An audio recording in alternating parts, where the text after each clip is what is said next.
Okay, so now that you've nailed the 6-string bar chords, which will give you every chord because you've got a full octave there if you run all the way up to your 12th fret. Okay, but of course that's not always convenient and the best way to do things. So we're going to also learn 5th string bar chords so that we can use the notes on this string as well, which will give us 2 full octaves, but it means we can mix and match between the strings. Okay, so same as for our 6th string, how we moved our E major chord there, we're going to use our A chords for, or A shape for these 5th string bar chords. So you'll notice the shape is different. Well, it's the same, but it's different because when we play this shape here, it's E major.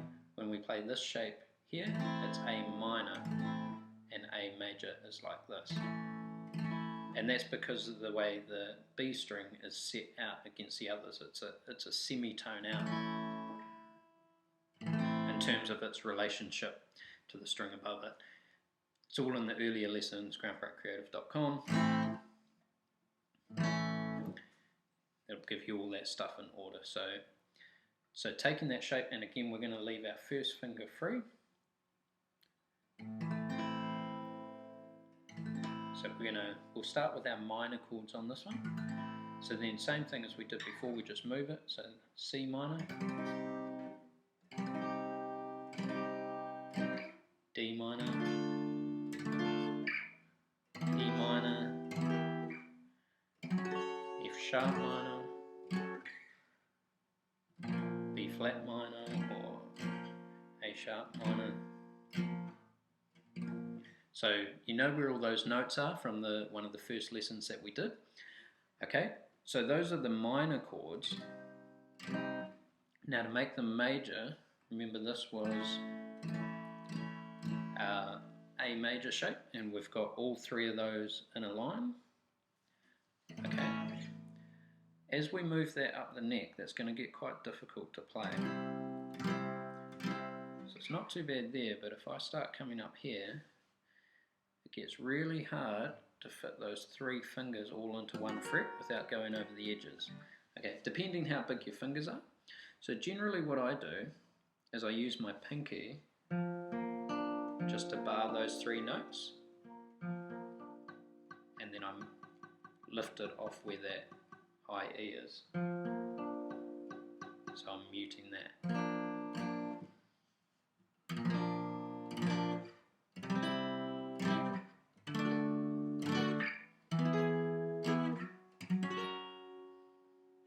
Cool.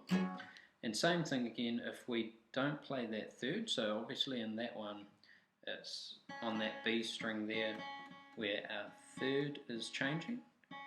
So when it's flattened, it becomes minor.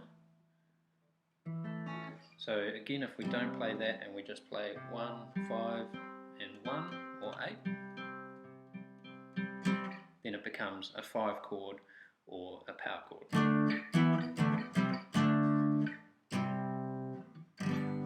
So again, something you can practice through, keep going through it, and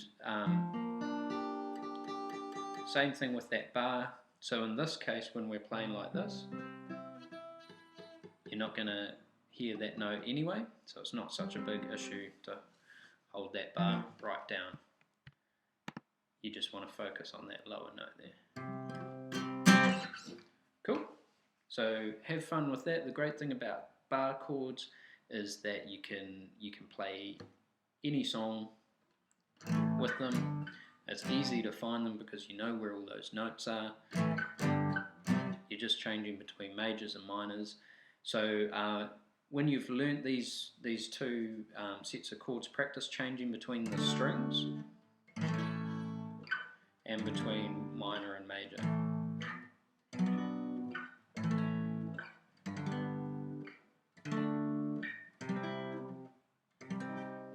And all sorts of combinations.